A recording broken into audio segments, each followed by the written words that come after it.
pressing issue is the lack of supply. Everything we need is in short supply. There is not a lack of money. There's lots of money in the world. It's just not going to the things that we need. And the main reason why that is not happening is because the things that we need are not generating the kind of returns that tend to attract enough investors. And as we have already briefly discussed, at least, the mandates are a problem and have caused perverse pricing behavior. And this is something that we would wish the regulators to correct and also to avoid doing again. Now, even in the fossil fuel market, we have big changes in the world with changing demand and consumption patterns and so on that are affecting the fossil fuel markets. And here too, we have some concerns that we might be actually short of supply at certain moments at certain airports. So we'll look briefly at that. And then of course how CORSIA and the associated credits that we were just seeing on the little clip here is also in dire short supply, and many states misunderstanding that there's sort of competition between the nationally determined contributions under the Paris Agreement and then the CORSIA credits that we need under ICAO, that these two actually can mutually reinforce each other. And if we manage to convince people of that, then maybe we would have more supply, and it might all work out. So that's sort of where we're going with all of this, and off we go. So first of all, there's very, very slow progress. Here you can see the estimated renewable fuel capacity in 2030. So all of the renewable fuel and all of these projects are expected to produce some SAF. So here you can see their status. Yeah? Together they might generate then 55 million tons of capacity, and we can see that 29% of these are currently operating, and 12% are under construction, and a vast majority of 59% of this anticipated capacity has just been announced and nothing else has happened. Yeah? So I think already now we understand that there's too little progress on generating enough renewable fuel capacity. When we look at the same projects and what technology they use, then HEFA is obviously the dominant technology. This is the technology that uses used cooking oil. That's 84%. And then the other emerging technologies are obviously trailing way behind. So Karen asked the question, I think, earlier as to, what do we really think about meeting all of these targets? And when is it too late, and when do we have to do what in order to reach these targets? Well, I think this pie shows that clearly we are not putting enough emphasis on the emerging technologies at this stage. And if we don't do that at this stage, they will not be, production ready in time. So we need absolutely everything at the same time, as much as possible of it, and right now. And if we then look at the SAF capacity as opposed to the renewable fuel total capacity that we just looked at here, we think that maybe, if we really cross all our fingers and our legs and our arms and everything, we could maybe get 20 million tons globally, and the regional distribution could look like this. So money is very important, and how capital is allocated is very important, and that is what we shall have a brief look at now. So artificial intelligence, nobody really knows what kind of profit margins that's going to generate yet. Studies today show that they're basically, the MIT did a study of 300 artificial intelligence, 300, artificial intelligence projects, and none of them had returned any money to anybody. Just saying. But that doesn't prevent people from believing, that this is going to make buckets of money. So they're all piling in with all their money into artificial intelligence investments to the height of 217 billion in 2025. And 1 year, 1 year, 217 billion. And if we could have captured that money and used it for SAF production, we could have funded everything that we need up until 2036. So clearly it's not a lack of money. It's just a question of the money not necessarily going to the right places, and one can wonder, to what extent this is really aligned with politically stated priorities. If governments say we are much more interested in boosting artificial intelligence than we are interested in decarbonizing aviation, then this makes perfect sense. So why does the money not come into these solutions that we need to decarbonize civil aviation? Well, it is a question of how much you think that you're going to make on the money that you invest. We would all do the same. Look at these lines, The blue line is oil, the normal energy sector stock market performance, is the blue line. The red line is the clean energy sector performance. Now, if you were to take all your personal savings and put them somewhere, you have to agree, you would obviously put it in the fossil fuel sector, because who would want to just give your money away? So we can look on the right-hand side what the expected returns might be. So in AI, we don't really know, but we understand that it's a lot given how much money is being plowed into that sector. In the oil sector, the profit margins are habitually somewhere around 20%. In the total renewable sector, it's about 10%, and in the SAF sector, it's about 5%, up to 5%, I would say. So SAF has a 15 percentage point profit margin handicap versus fossil fuels. If you're an investor, you like investing in energy, you can choose between fossil and SAF. You're with me, You're catching my drift. We need some other kind of help to get the money to go into SAF, given the lower profit margins. So we also need to think more about the energy transition in general, and a lot less about each individual industry in this general energy transition. And we obviously are asking policymakers to do some more course correction when they see that things are not working out. So this is what Willie was talking about earlier.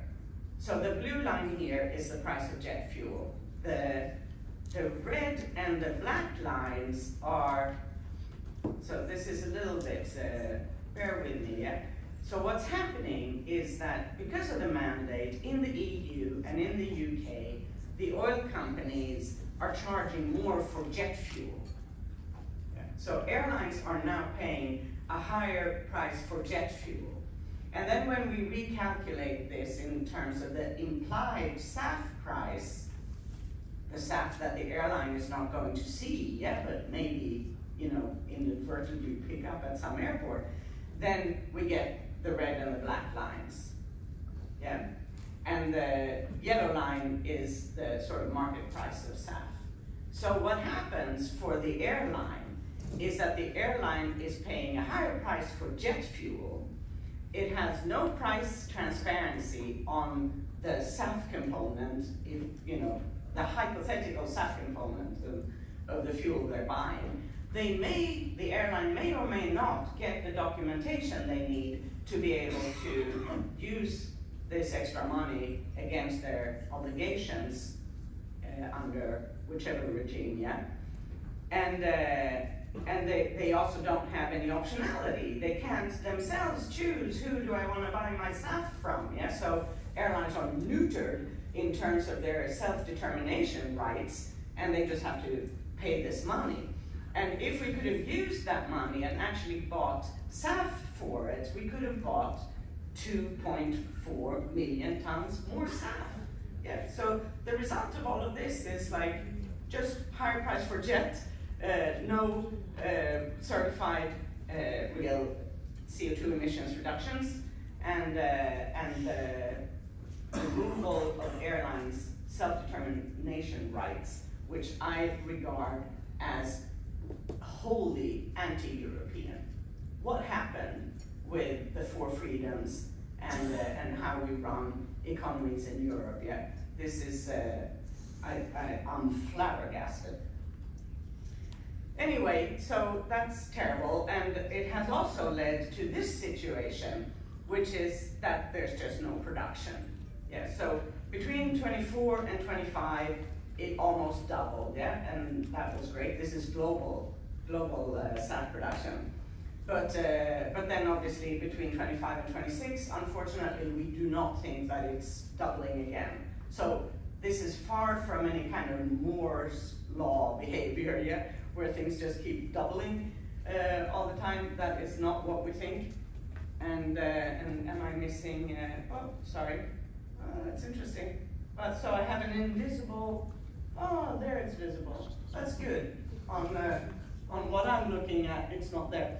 So I'm really happy it's here, and it shows, you know, the total amount of jet fuel consumption in 2026 that we anticipate, and then the little sliver of supply of SAF that we expect to be available globally. So still less than 1 percentage point of SAF in the market. Now, of course, eSAF, yeah? So here they are, yeah? They've just seen how the Europeans have not had any impact thanks to their mandates, yeah? In spite of their mandates, I don't know how to formulate it, they can totally see that their mandates did not increase production and only raise costs.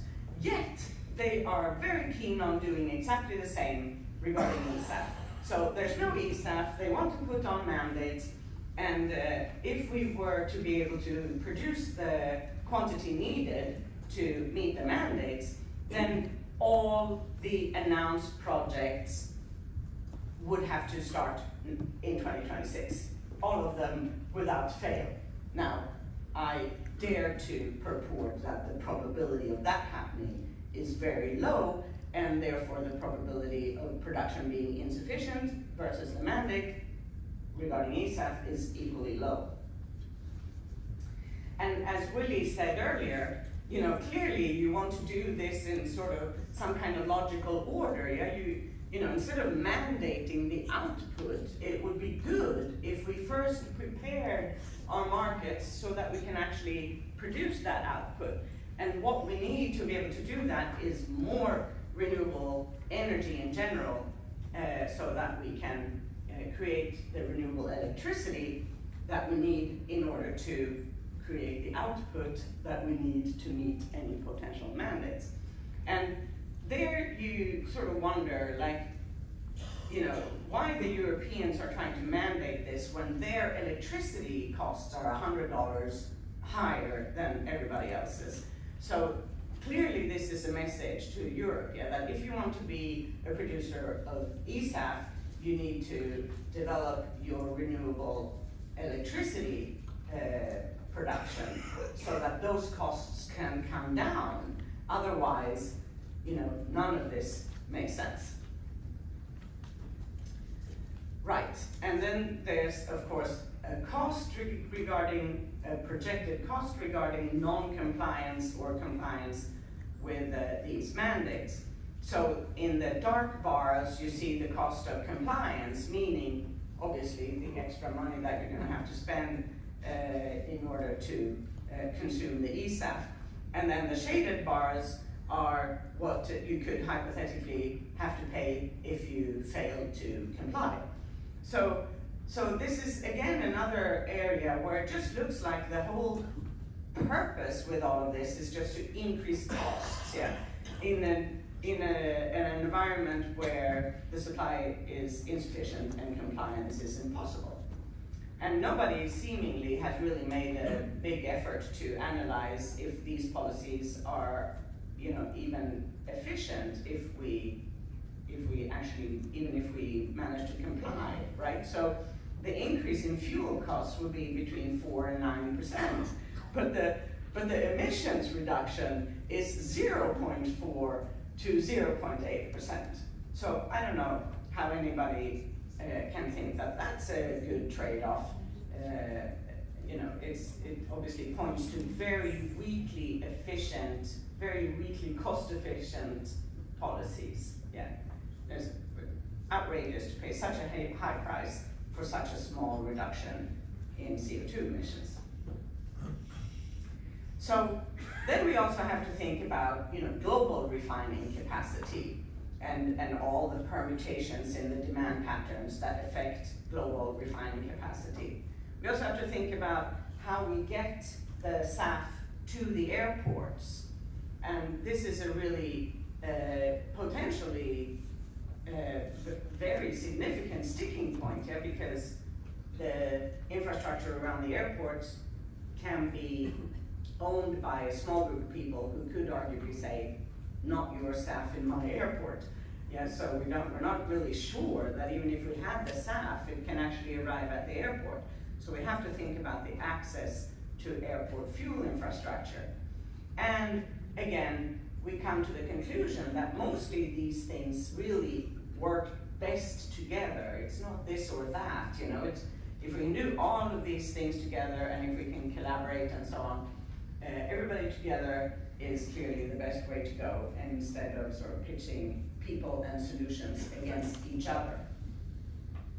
So now this is just normal jet fuel markets. The blue line is the price of Brent, the red line is the price of fossil-based jet fuel, and the yellow bars are the difference between the two, which is what we call the crack spread.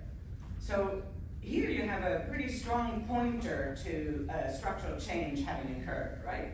Up until sort of 2020, the crack spread was somewhere around $18 a barrel. And then we had, the crazy COVID years, and then, another crazy period in around 23 where the difference was actually $60 a barrel more for jet than for Brent, and now we're currently somewhere in, close to $30. So clearly about $10 higher on average than the pre-COVID period, put it that way. And that suggests some kind of structural change, that there's something going on at the refinery that makes jet fuel more expensive and that prevents airlines from benefiting from the full drop in the price of Brent. And why is that? Well, it's because lots of things happen at the refinery. So a refinery buys a barrel of oil, and then there's no way that that barrel of oil can produce only one product, because we have Pretty with us in the back if we need an explanation regarding the molecules. I'm gonna not talk about molecules, but the max capacity that you can allocate that barrel of oil to jet fuel in any refinery is between 5 and 25%. Correct? Yeah, she's not nodding, but I think she agrees. And then the variability depends on what kind of oil you're buying and your configuration at the refinery. Yeah, so there's no way that we can succeed with an industrial approach to this, yeah? Because there's no way that you can produce 100% even biojet, right? So we have to produce all of these other things as well, and that means that all of these products compete with each other for production capacity at the refinery. And the profit maximization, clearly depends on what happens to the bigger outputs more than it depends on us. So there's, we're always the least powerful, yeah? Being one of the smallest components in the output of the refinery, we matter the least, yeah? And the refinery will optimize in favor of the others before they get to optimizing in favor of us. And again, we're only, about 9% of total output. So clearly just a price taker in this universe. So now we're wondering, how's this going to evolve in the future? and these are not our forecasts, this is S&P Global Commodity Insights, who imagine this decline in the demand for the other products coming out of the refinery.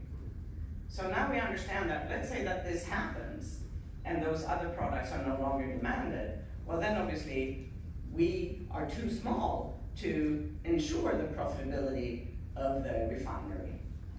Yeah? So we face a threat of having limited access to fossil-based jet fuel in the future, given the whole transition that's happening in global energy markets. And now, you know, obviously if we could have more SAF, that would help, yeah? And we could complement the potentially limited supply of jet with an increased supply of SAF, and that would be fantastic. But instead, there's a tendency to close refineries, certainly in Europe and the US. New refineries are being built in the East. And what does that mean? More shipping, yeah? So now we're gonna import jet fuel and other fuels into Europe and into the US, and you know, hope that that distribution is going to happen seamlessly so that everybody gets what they want when they want it. I predict complications. And now CORSIA, which is of course also what we need in order to arrive at net zero. Yeah? We burn fuel, so we will always emit something, even if we had access to 100% SAF. And for that we need CORSIA, so that we can contribute to offset the emissions of others. And the atmosphere is obviously equally grateful. Yeah? The atmosphere doesn't care where the CO2 emissions reductions come from, so CORSIA is great. And the problem, though, is that we're not getting the supply that we need. So we expect around 200 million units to be needed by the end of next year. And we estimate current supply at around 15, 16 million units. Yeah? So that's another flabbergasting thing. I don't know what else I can say about this. So it's an acute supply shortage, and I think it depends very much on it's caused by the fact that people don't see that these two, meaning the CORSIA carbon credits and the NDCs stipulated under the Paris Agreement, that these can actually help each other. Yeah, I do understand and sympathize with those who are yawning. We're almost at the end of this, and bear with me. And of course, I sympathize with jet lags and all of those things. But this is like where I like to say, it's like the people in the UN family. There's lots of people in the UN family, yeah, the UNFCCC, ICAO, IMO, WTO, all of these people live in the same building, yeah? The whole UN family lives in the same building, but ICAO lives in the basement and nobody goes there.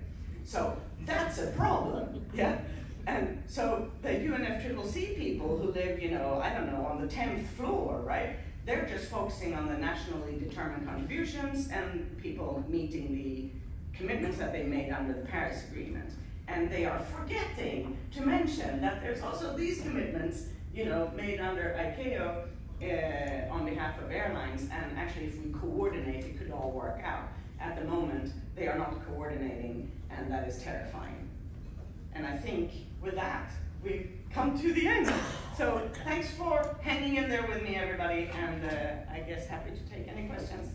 Yes, of course. I see Karen, you had your finger raised, and then whoever else wants to ask questions. We'll go to you, Joanna. Thank you, Nico. Mary, thank you, Karen Walker, Transport World.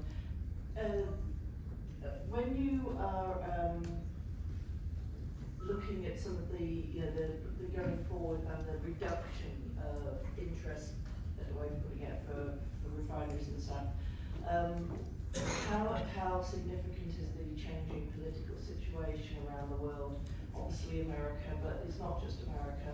In terms of, you know, overall environment, I mean, it just seems to me like, you know, where I am in the States, airlines have almost wanted to stop talking about their environmental initiatives because they don't want their head over the parapet. They want to talk air traffic control, modernisation and all that. And then out of that, because of what you said about Europe and Americas, do you see regions like Asia and Latin America having a greater path forward on sustainability? Yeah, absolutely.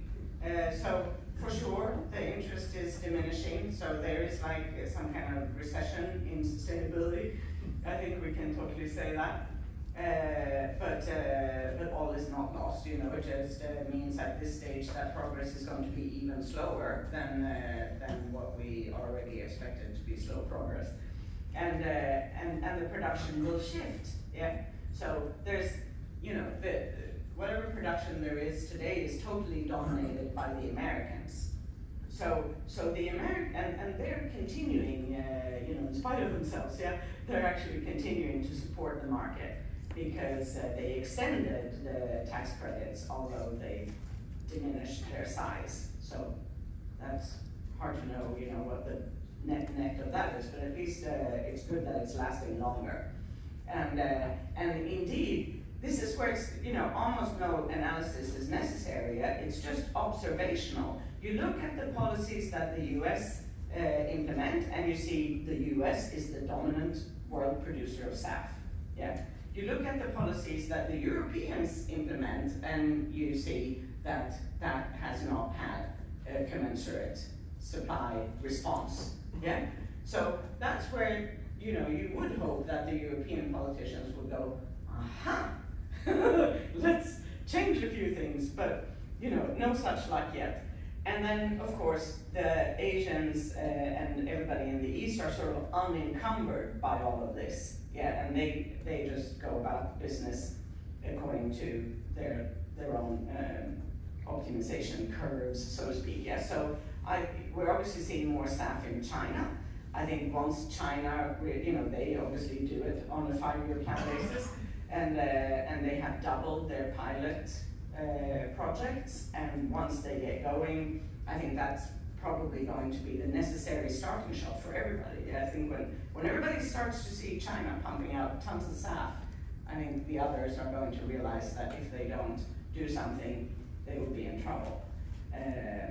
So that's what I'm expecting to happen, actually, because you know, they're on it and it's sort of happening. Thank you. Joanna? Hi, I'm Joanna Kuchinska from Reuters. I wanted to ask about used cooking oil fraud, because as we saw, HEPA is still the primary form of making SAF, and it will likely be if we don't have the new technology coming in. You just talked about China. It's one of the countries that has the most allegations of used cooking oil fraud. So what does that mean for actually ensuring that sustainable jet fuel is sustainable? And what does the industry need to do to crack down on that? Yeah, I mean, so first of all the qualifications sort of and the specifications of what needs to be met for sustainability criteria, we just take that from ICAO and IATA doesn't question that further. Yeah, so as long as it corresponds to ICAO stipulated standards, we're happy. Now, if somebody says that they do, but in actual fact they don't, well then we obviously need systems for catching the villains. Yeah, and I don't have any specific insights as to how you actually achieve that. Yeah, but it's the same for any industry, drug industries and everybody.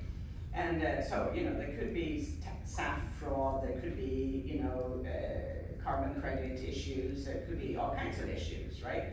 And of course, the world needs to try to minimize those.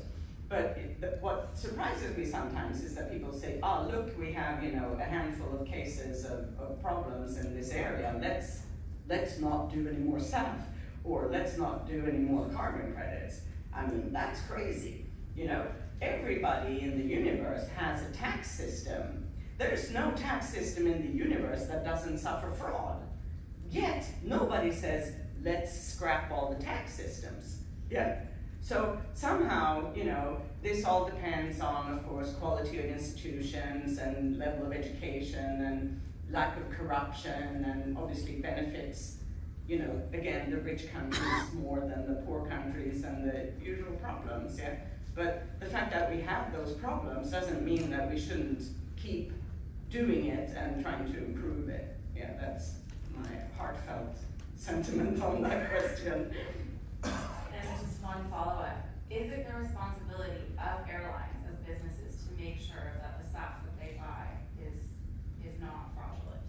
No, I would say, yeah. So this will come down to certifiers and the documentation that airlines receive. So somebody has to certify things, and this is another bottleneck. We don't have enough certifiers, and we need competition among certifiers so that they can't just charge exorbitant prices for their services. So you do put a finger on a real problem, yeah. But no, we expect the certifiers to certify and the airlines to receive the documentation that they can then use to claim against their obligations under whatever scheme they are subject to. Thank you, Marie. Christopher, I can't see you, but I think you had a question.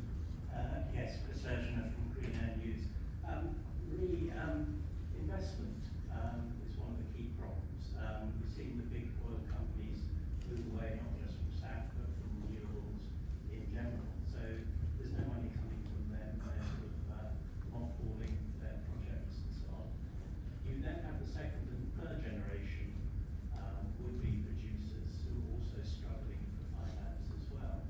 And one of the problems seems to be that they require sort of long-term commitments for their fuel, long offtakes, in other words, whereas airlines traditionally buy their fuel on a short-term basis. How do you sort of square the circle on the investment side? And as a kind of second question, if SAF isn't developing as quickly as it should be, does that mean that the industry will require more, of course, your EUs and other market instruments like carbon removals to make up the shortfall? Yes, is the answer to the last question, and then I go back to the first question, which I love, by the way. So obviously this would be a completely different scenario if we somehow could get the big oil companies into doing this. Yeah, then we would have lots of staff, and things would be so much better. So first of all, they could actually make the SAF. Also, they could co-process. Yeah, so you can use cooking oil or some other liquid form of something non-fossil as an input and put it in the fossil fuel refinery and co-process. Yeah, and there's a limit on co-processing today in the world, which is 5% in most places except the UK. And again, I'm speaking under a British authority, but we would say, I think in general, on average, that that limit could maybe be increased to 30%. Yeah, it depends a bit on which refinery and so on. But let's just take the 5% co-processing current limit. Yeah, if we could convince the oil companies to engage, we could have 5% SAF today. Yeah, this is true. Yeah, so I don't know why people are not more outraged with the non-participation of the oil companies in this whole problematic. Yeah, that it is obviously outrageous that they are not participating. Now, they are responding to their shareholders' interests, and they're saying, not enough profit, not gonna do it. We understand, from an investor point of view, but this is where we need the politicians to change the circumstances so that this no longer holds true. They could change those circumstances by adopting the policies that the US adopted, because there we have seen the return on SAF projects go up to 20% and sometimes even beyond. Yeah, so that's one way of doing it. Another absolutely marvelous way of doing it that I would love to see, and that every country in the universe has promised again and again that they would do but never do, is to reduce the subsidies that the world continues to give straight into the bottom line of the oil companies. Yeah, so producer support for the production of fossil fuels is a universal phenomenon. Yeah, it might amount to around $1 trillion a year. Yeah, just imagine if we could redirect that money and put it instead in favor or first of all, just remove it would be fantastic, yeah? And if we have it, maybe we can give it to the renewable energy people, which are, after all, the people that we are saying publicly that we are supporting. So this is what's happening in the world, yeah? The world is saying we must have an energy transition. But everybody who says that, I don't know if this is a Swedish thing, but in Sweden we cross our fingers and put them behind our backs when we're lying, yeah? So all of these governments are doing that. They're saying, we're gonna do it, and they don't do it. And this includes obviously the EU, the G7, the G8, I can't remember, said that they were going to remove them by the end of this year, and nobody's moved. So nobody dares to take on the oil companies. They're still being subsidized. The renewable energy space has this, therefore, uneven hill to climb, yeah? To try to defend themselves against the big oil companies. So this is maybe because the EU is not a fiscal union. Yeah? The EU is not a fiscal union. So the EU cannot, Commission cannot say to the countries, you must reduce these subsidies. Yeah? So in that sense, the Commission is like IATA. Yeah? You know, has no teeth, can't impose.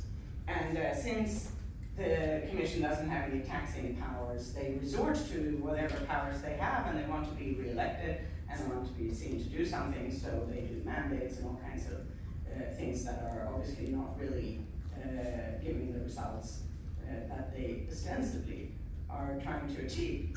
And then, indeed, the long-term commitments of airlines, yeah? So you're now I'm switching from the big oil producers to the small energy producers that want to make SAF. Yeah, they need money from the banks. Yeah. So how do they get money from the banks? Well, only if they can show the bank that they have customers who will pay. So now we want guarantees from the airlines that they're going to buy the SAF. But guarantees from airlines are not really super useful because airlines are so poor. And we don't really know if they will be in business in 10 years' time, yeah? So they need help giving these guarantees. The producers need help getting the guarantees. Then the airlines need guarantees because they will want to guarantee that they're actually going to get the product. And then the producer wants guarantees because they actually need the feedstock that goes into this. So this is a big and nebulous area where we are trying to collaborate with people and think about this and see how we can potentially help that situation. Thank you. We'll go there. Hi, Ferdinand from Airlines for the World. And some interviews I do with airline CEOs from Africa. You know, some tell me, you know, SAF is nice to have, but I have to look around to get kerosene, which is working, not getting fake kerosene. So they're sometimes very far away from this topic, you know, and they also say, you know, listen, I have not the money, and we have a lot of different other problems. So how you would see developments to Africa or kind of these regions related to this topic? This looks for me very difficult for the next few years. Yes, exactly. So we have that problem as well, as we sort of touched upon in the presentation, yeah, that we're obviously all very focused on renewable fuels and SAF, but we also have fossil fuel problems. And we have a team under the direction of Hemant, who sits in the back, who on a daily basis engages with airlines and fuel producers to try to make sure that we can improve things and catch problems, you know, preferably early, and if the problem emerges, we try to help if we can, and alleviate these all kinds of various problems, including shortage of supply.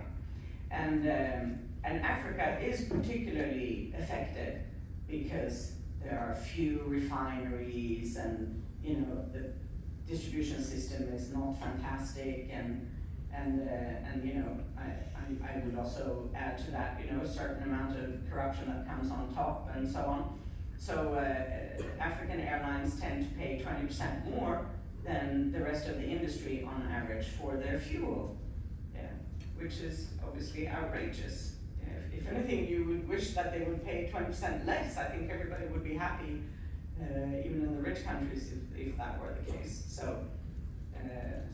But it's not only the fuel that is causing the low profitability of the region, it's also the fragmentation of the policy situation. Yeah, so we sort of have the Middle East, as Willie was saying, yeah, the world's best operating environment for airlines is in the Middle East. Yeah, harmonized policies, great coordination between all the actors and so on.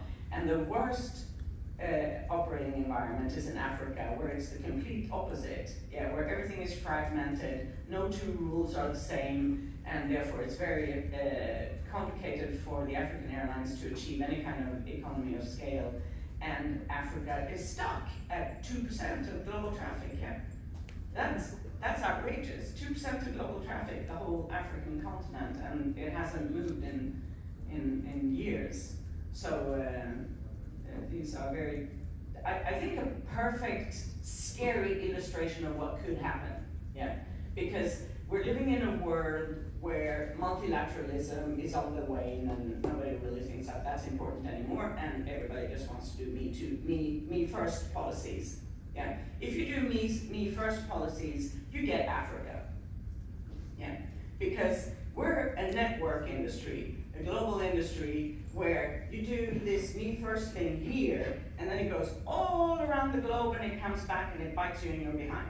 Yeah, so that's what happens with me first policies in our industry, and people should look at Africa. They could also look at the WTO and see what happened to the WTO. In spite of 80 years of wealth creation from trade liberalization, people have decided, oh, doesn't matter, I don't need that, I'll just do my own thing. This could happen to ICAO. Yeah, what do we do if that happens? You know, these are terrifying prospects, and I don't mean to be, you know, sort of the bearer of bad news. I hope it's not going to happen, but I think that we all need to understand that it's possible if we don't fight it. Yeah, it has to be fought every day, everywhere. Thank you, Marie. We'll take one last question, and then we're out of time. Tomasz Niedzielski, Orient Aviation. How would you comment on Singapore's decision to introduce the SAF levy starting April next year? Do you think it's a positive outcome? Yes. Well, we obviously love the Singaporeans and trust them deeply that they will course correct if things don't deliver the desired results. And then, you know, we would say, yeah, probably better than mandates. Yeah, that's for sure. But also has some, you know, there's a lot of exceptionalism that has to happen in our minds for us to love their solution. Yeah. So if we can abstract from this actual policy and just discuss it in general, yeah, so please don't take this as any specific criticism of what Singapore is doing. But let's just note that there's now a monopoly buyer, yeah, definitely in the free market economist camp of, you know, my perception of how the global economy should work, yeah, so we don't necessarily appreciate monopoly buyers, yeah. And also you have again removed the possibility from the airlines for the airlines to negotiate their own fuel purchases on their own terms. So this is a form of neutering, or indeed depriving them of this self-determination right that I would normally defend. Yeah, and then, you know, there are more things that one could discuss here, but. We, you know, in a world where clearly nobody's doing anything and the SAF is not happening, I think we owe it to them to defend them and help them if we can, and see if this can actually work, in spite of sort of the departures from the optimal SAF market scenario. So that's, I think, where we're applauding the initiative and counting on course correction if that turns out to be needed. Thank you very much, Marie. Now we'll pass over to Chris and Thomas for the next session. Thank you, everyone.